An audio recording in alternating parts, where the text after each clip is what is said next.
Silakan Mas Wildan Akbar. Assalamualaikum Ustaz. Waalaikumsalam warahmatullahi wabarakatuh. Anda dari mana? Saya dari Garut.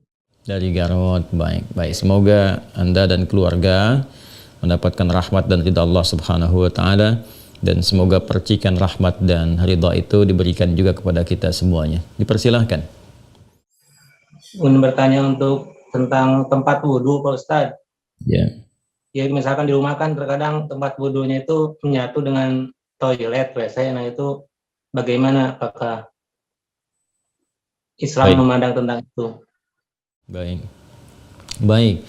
Terima kasih Mas Wildan, dan pertanyaan ini barangkali juga mewakili pertanyaan dari saudara-saudari kita yang lain terkait dengan hal yang dimaksudkan.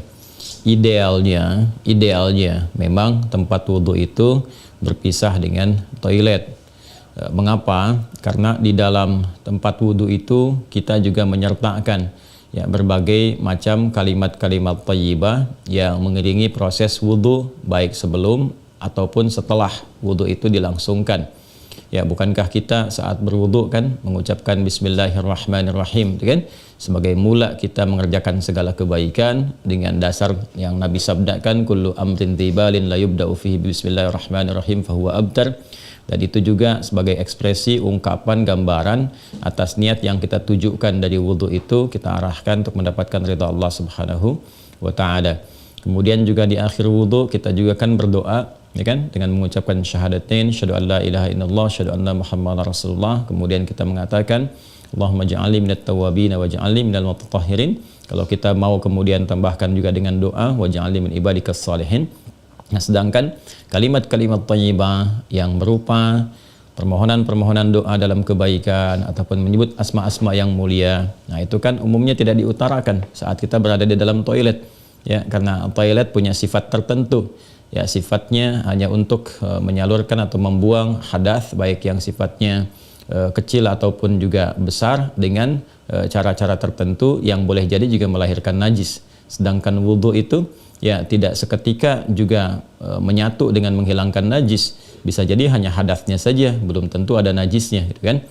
Sedangkan kalimat-kalimat thayyibah sangat tidak disukai diungkapkan dalam keadaan-keadaan kita masuk toilet. Karena itu saat masuk toilet kita kan berdoanya doa memohon perlindungan kepada Allah dari godaan-godaan setan yang berkumpul di tempat-tempat yang buruk, seperti toilet dan semisalnya.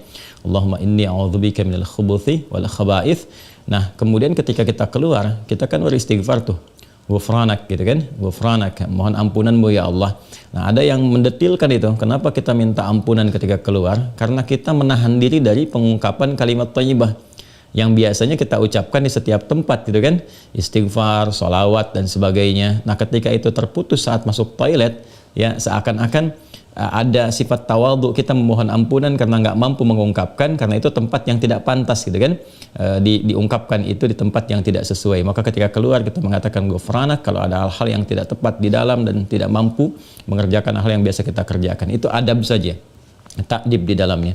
Nah, karena alasan inilah akan lebih bagus kalau tempat wudhu itu bisa terpisah sendiri dengan toilet, sehingga nanti kesempurnaan hal-hal yang mengiringi bisa dilakukan.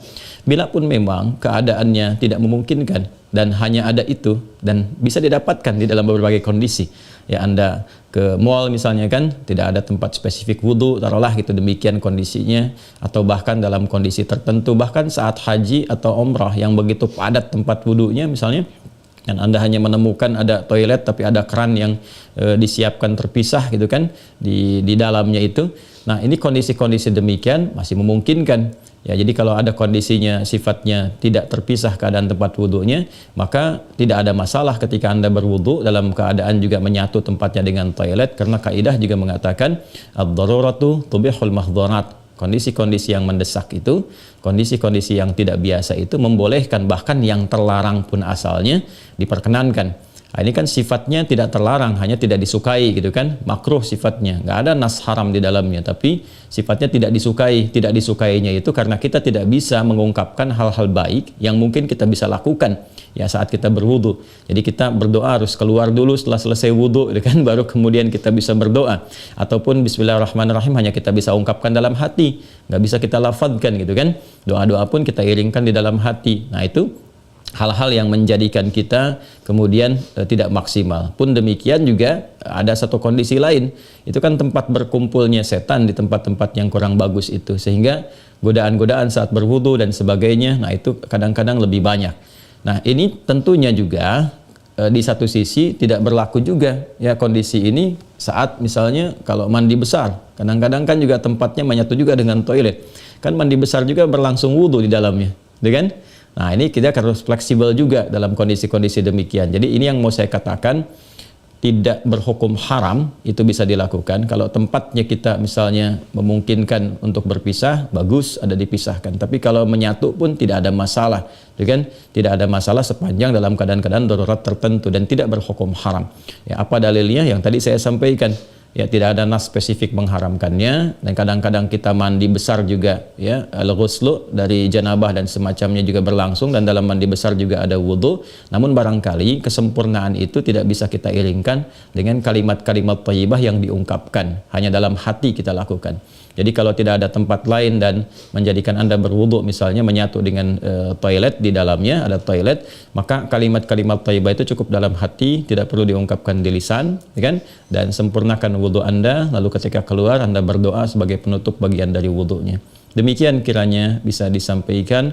Wallahu taala a'lam bissawab. Dan sebelum saya menutup, ada sesuatu yang sangat menarik ketika Ibnu Abbas radhiyallahu taala anhuma menyampaikan kisah Nabi sallallahu alaihi wasallam ya saat beliau berada di kediamannya Sayyidah Maimunah radhiyallahu taala anha, dan malamnya kemudian bangun ya, bangkit dari tidurnya, duduk dulu menghilangkan bekas ngantuk. Nah ini ditemukan di Sunan Abu Daud nomor hadis 1367. Thumma dhahaba ila syanin mu'allaqah, kemudian beliau pergi ke tempat tertutup. Nah syanin mu'allaqah ini enggak disebutkan tempat tertutupnya, apakah dia sifatnya mirhad, ya kan?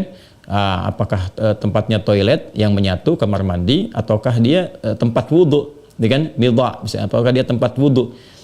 Nah ini yang tidak disebutkan, keadaannya tempat tertutup saja. Ini memberikan kesan bahwa bisa jadi kalau itu yang dimaksudkan adalah tempat yang tertutup, itu toilet dan semacamnya, jelas ya dilakukan dalam bentuk tertutup sehingga tidak tampak aurat dan sebagainya, itu fikih yang lain. Tapi kaitan dengan wudhu juga itu cukup menarik juga. Hendaknya kalau kita pun membuat tempat wudhu di satu tempat, ya dimungkinkan ada penutupnya, karena boleh jadi tempat-tempat yang digunakan untuk oleh laki-laki ataupun perempuan yang menyatu, ya, menyatu itu yang dimaksudkan dimanfaatkannya. Ya boleh jadi ada perempuan juga yang masuk ke situ, kan di satu tempat tuh nggak ada kehususan gitu ya.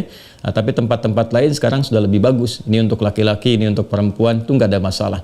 Tapi kalau tempat yang digunakan untuk menyatu, dia hendaknya ada penutup sehingga nggak semua orang bisa mengakses ke dalamnya dengan batas-batas tertentu.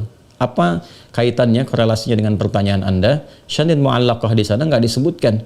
Ya, apakah itu tempat wudhu atau menyatu dengan toilet? Tapi babnya ketika keluar dari situ, Nabi sudah berwudhu. Ya, sedangkan keterangan-keterangan tentang seputar wudhu Nabi dan bangkit di malam hari itu disertakan juga dengan janabat. Artinya apa? Di kondisi-kondisi tertentu kan mandi, kan? Dalam mandi itu kemudian ada proses wudhu dan sebagainya. Ini menunjukkan kesan bahwa dalam mandi itu kan ada, selain hadas juga ada sifat-sifat lain yang dibersihkan, kan? Bisa jadi juga yang mengandung najis seperti buang air kecil ya, dan sebagainya kan menyertai dalam mandi itu. Nah ini memberikan kesan bahwa tidak ada hukum spesifik haram untuk mengerjakan wudhu di dalamnya, karena ada proses yang tadi saya sebutkan. Tapi lebih disukai kalau hanya untuk wudhu semata, tidak disertai dengan mandi yang lainnya, kalau ada tempat yang terpisah sehingga bisa menyempurnakan bacaan-bacaan yang dimaksudkan. Demikian Mas Wildan ya, semoga bisa dipahami dengan baik. Allah Ta'ala alam bisawab.